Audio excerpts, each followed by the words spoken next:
सुख और दुख का अस्थायी रूप से प्रकट होना और समय आने पर उनका लुप्त हो जाना सर्दी और गर्मी की ऋतुओं के प्रकट होने और लुप्त हो जाने के समान है।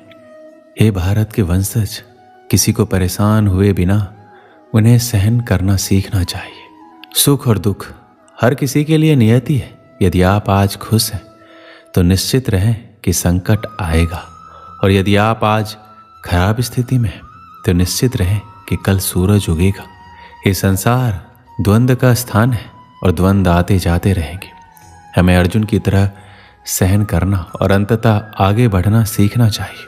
अविनाशी, अपरिमेय और शाश्वत जीव के भौतिक शरीर का अंत निश्चित है। इसलिए हे भारत के वंशज, युद्ध करो। संघर्ष से कभी पीछे मत हटो। संघर्ष ही आपको आपके लक्ष्य तक लेके जाएगा। कृष्ण कहते हैं कि हमें जो भी समय मिला है हम इस संसार में रहें और संघर्ष करें। हिम्मत मत हारो। हमें अपना सौंपा हुआ कर्तव्य अवश्य निभाना चाहिए। शरीर अस्थायी है और इसके साथ आने वाले दुख और सुख भी अस्थायी है। उनसे बहुत ज़्यादा लगाव ना रखें। आराम के जाल या भ्रम में ना पड़े। इस संसार में कुछ भी स्थायी नहीं है। मौसम की तरह सब कुछ आता जाता रहता है। कृष्ण इस दुनिया का वर्णन इस प्रकार करते हैं कि ये दुनिया दुखों से भरा हुआ है, और इसलिए इस दुनिया का आनंद लेने और हमेशा के लिए आराम से रहने की आकांक्षाएं कभी मत खो देना। जब हम झूठा सोचते हैं हम कभी नहीं मरेंगे और मेरा नाम, प्रसिद्धि, पैसा, शक्ति आदि ही खुशी के एकमात्र स्रोत हैं जो आपके साथ कभी नहीं जाते। हम शरीर नहीं है, हम एक आत्मा है।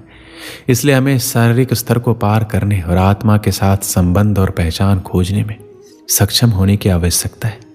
आत्मा को ना कभी किसी हथियार से काटा जा सकता है, ना आग से जलाया जा सकता है, ना पानी से गीला किया जा सकता है, ना हवा से सुखाया जा सकता है। यह व्यक्तिगत आत्मा अटूट और अघुलनशील है, सर्वत्र विद्यमान है, अपरिवर्तनीय है, अचल है और सदैव एक समान है। हमें शाश्वत कल्याण के लिए आत्मा के रूप में हमारी पहचान को जानना इतना महत्वपूर्ण है। महान कुरु मंत्री विदुर ने धृतराष्ट्र को शास्त्रों के उच्च सिद्धांतों में बताया कि परिवार की खातिर किसी बच्चे को छोड़ा जा सकता है, गांव की खातिर एक परिवार को त्यागा जा सकता है, शहर के लिए गांव को छोड़ा जा सकता है, दुनिया की खातिर एक शहर को अस्वीकार किया जा सकता है, और आत्मा के लिए संपूर्ण संसार का त्याग किया जा सकता है। इसलिए कृष्ण कहते हैं कि अन्य महान अध्यात्मवादी और भगवान के भक्त इसकी पुष्टि करते हैं कि हमें आत्मा के बारे में सीखना चाहिए और स्वयं की खोज करनी चाहिए। ये बहुत महत्वपूर्ण है, चूँकि आध्यात्मिक प्राणी के रूप में स्वयं का ज्ञान वह आधार तैयार करता है जिस पर हम आध्यात्मिक रूप से विकास करना जारी रख सकते हैं। आप जानते हैं कि आत्महत्या कोई भी विकल्प नहीं है। ये शरीर तुम्हारा नहीं है, यह आपको एक कारण से दिया गया है, और शरीर के साथ आने वाली हर चीज को सहजता से लिया जाना चाहिए, उसके अनुसार व्यवहार किया जाना चाहिए। जब कृष्ण हमसे दुख और सुख सहन करने के लिए कहते हैं तो वो चाहते हैं कि हम भौतिक वास्तविकता से परे और आत्मा में स्थित हो। यदि हम मरे नहीं हैं तो हम केवल मजबूत ही हो रहे हैं। श्री कृष्ण भगवान ने भागवत गीता में 4 ऐसी बातों का वर्णन किया है जो आपके जीवन में उतारना बहुत जरूरी है। हर मनुष्य को हमेशा अहंकार और क्रोध से दूर रहना चाहिए, क्योंकि अहंकार और क्रोध किसी भी मनुष्य के दिमाग को उसी तरह खा लेता है जिस प्रकार लकड़ी में लगा हुआ दीमक। अहंकार और क्रोध से वशीभूत व्यक्ति समाज में जहाँ भी जाता है वहाँ उसे दूसरों से परेशानी होती है, क्योंकि वह हर व्यक्ति में अपने प्रतिद्वंदी की भावना को देखता है, जिससे उसकी बुद्धि और विवेक की भावना खत्म होती चली जाती है। भागवत गीता में कहा गया है कि हर व्यक्ति को आत्ममंथन करना चाहिए, क्योंकि आत्ममंथन अहंकार को खत्म कर देती है। श्री कृष्ण कहते हैं अहंकार व्यक्ति को अज्ञानता की तरफ ले जाती है। इसलिए जीवन में सफलता चाहने वाले व्यक्ति को हमेशा अहंकार और घमंड से दूर रहना चाहिए। श्री कृष्ण कहते हैं मनुष्य के निर्माण उसके विचारों से ही होता है, और मनुष्य जैसा सोचता है वैसा ही बन जाता है। इसलिए हर मनुष्य को हमेशा सकारात्मक और अच्छे सोचों के साथ अपना जीवन बिताना चाहिए। अगर आपके मन में अच्छे विचार होंगे तो आपका जीवन भी अच्छा होगा, लेकिन अगर आपके मन में बुरे विचार होंगे तो आपके जीवन में बुराई की स्थिति बन सकती है। श्री कृष्ण कहते हैं यदि हम अपने को बलवान बनाना चाहते हैं तो हमें अपने मन में जरूर सोचना चाहिए कि हम बलवान हैं, क्योंकि बलवान होने की सोच ही हमें बलवान बना सकती है। अगली बात श्री कृष्ण कहते हैं कि आलस्य, डर और कायरता मनुष्य के वो दुश्मन है जो उसे सफल होने से रोकते हैं। अगर आपको सफल होना है तो आपको अपना आलस्य त्यागना होगा, अगर आप आगे बढ़ना चाहते हैं तो आपको अपना डर छोड़ना होगा। एक आलसी और डरपोक व्यक्ति ना अपने लक्ष्य को पा सकता है, ना ही अपने सपनों को पूरा कर सकता है, ना ही वह किसी युद्ध में विजय प्राप्त कर सकता है। इसलिए अगर आप अपने लक्ष्य को पाना चाहते हैं, अपने सपनों को पूरा करना चाहते हैं और अपनी ज़िंदगी से आलस्य और डर को निकाल दीजिए, क्योंकि डर आपको वह सभी काम करने से रोकता है जो आप करना चाहते हैं, और आलस्य आपको वो काम करने ही नहीं देना चाहता जो आप कर सकते हैं। आखिर में कृष्ण कहते हैं कि आलस्य, डर और कायरता मनुष्य के वो दुश्मन हैं जो उसे सफल होने से रोकते हैं।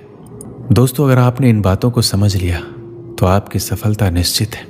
एक समय की बात है, महाभारत के युद्ध के बाद युधिष्ठिर ने राजा के रूप में शासन करना शुरू किया। युधिष्ठिर अपनी दानवीरता और उदारता के लिए प्रसिद्ध था। जो कोई भी दान पाने की इच्छा से युधिष्ठिर के पास जाता, वह कभी खाली हाथ नहीं लौटता।